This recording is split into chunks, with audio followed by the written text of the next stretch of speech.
Il y a une recette que j'apprécie tout particulièrement. Elle s'appelle One Pot Pasta. En fait, One Pot parce que tout va cuire dans un seul et même récipient. On va tout mettre dedans. C'est extrêmement simple et puis vous pouvez décliner les goûts et les envies en fonction des saisons. Alors pour cette recette, pour le One Pot Pasta, vous aurez besoin de pâtes évidemment. Il vous faudra du chorizo, des capres, on en a tous dans le placard avec de l'ail, de l'oignon. On a ajouté quelques tomates cerises et basta. Vous voyez l'idée? Donc on va commencer par préparer nos ingrédients. Donc l'oignon, vous allez l'émincer, alors plutôt finement, mais après si vous ne faites pas des petits cubes, c'est pas grave du tout, je ne vous en voudrais pas. L'idée, si vous voulez, c'est d'avoir quelque chose qui soit simple et rapide à réaliser pour tous. Vous allez également vous occuper de votre chorizo. Vous enlevez bien la peau du chorizo avant de le couper en petits morceaux. Et puis, vous allez faire cuire tout ça. Donc, on va se mettre dans une cocotte, une casserole, enfin un récipient que vous avez facilement à la maison. Et vous allez faire revenir le chorizo. Ça, c'est la première étape pour cette recette. Et j'allais dire, c'est presque l'une des rares étapes, puisqu'ensuite, on va tout mettre dedans, on couvre et dans 10 minutes, c'est prêt. Ah bah très bien. Le chorizo est bien revenu.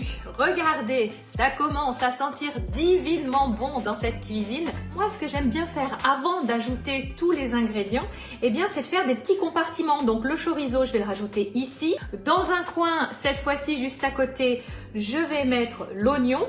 Si vous avez de l'oignon rouge à la maison, ça convient tout à fait, évidemment. Ensuite, on va ajouter les tomates cerises. Regardez-moi ces belles couleurs. On peut mettre aussi une poignée de capres dans votre petite préparation. Et puis évidemment, il ne faut pas oublier l'essentiel, les pâtes. Choisissez plutôt des pâtes courtes, je trouve que c'est ce qui convient le mieux pour ce type de cuisson, une cuisson par absorption.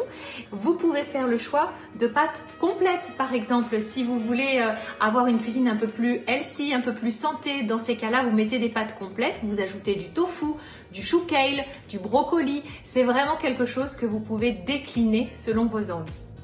Et puis là, on va ajouter le bouillon. Alors, le bouillon, c'est 70 centilitres d'eau avec un petit peu de bouillon, soit de légumes, soit de volaille. C'est vous qui voyez. Vous pouvez d'ailleurs directement émietter votre petit cube si vous partez d'un bouillon cube et puis ensuite rajouter votre eau chaude. Ah, je m'aperçois que je viens d'oublier l'ail. Alors là, voilà, cette gousse d'ail, on y va. À la fois, si vous n'êtes pas trop fan de l'ail, vous n'en mettez pas. Moi, comment vous dire, j'adore ça. Bon, voilà, donc tout est là. Vous allez laisser cuire évidemment votre préparation pendant un petit quart d'heure. Et en fait, l'amidon des pâtes va lier l'ensemble. Tout le liquide sera absorbé et vous aurez quelque chose de délicieux. Voilà. Regardez, l'eau a vraiment été absorbée entièrement par les pâtes et nous allons pouvoir maintenant dresser. Alors, je vous le disais, pour ce dressage, écoutez, il n'y a rien de très compliqué. Vous pouvez choisir l'option de le faire dans des petites cocottes individuelles parce que ça garde le chaud et ça, c'est plutôt bien. Vous pouvez, comme je le fais ici, choisir des grandes assiettes gourmandes. Alors, l'idée, c'est toujours d'avoir un petit plus. Donc, vous pouvez rajouter un petit peu de tomates. Ça sent bon à l'œil. Vous pouvez ajouter un petit peu de pignons. Tiens, j'aurais pu les faire torréfier. Ouais. Un petit peu de parmesan. Vous pouvez également ajouter un peu de basilic. Si vous n'en avez pas, eh bien, vous mettez autre chose. Vous faites ce que vous voulez. Mais imaginez, on est en plein printemps. À la place de ces tomates, vous pouvez très bien me mettre quelques petits pois. Vous pouvez mettre des fèves. Vous pouvez mettre des asperges. Et tout ça, c'est une recette que j'aime beaucoup parce que vous pouvez le décliner au fil des saisons. Et j'avoue que c'est plutôt agréable. Et puis, comme je déjeunais ce midi avec vous, je vous ai préparé une petite table. C'est bientôt Pâques, vous voyez.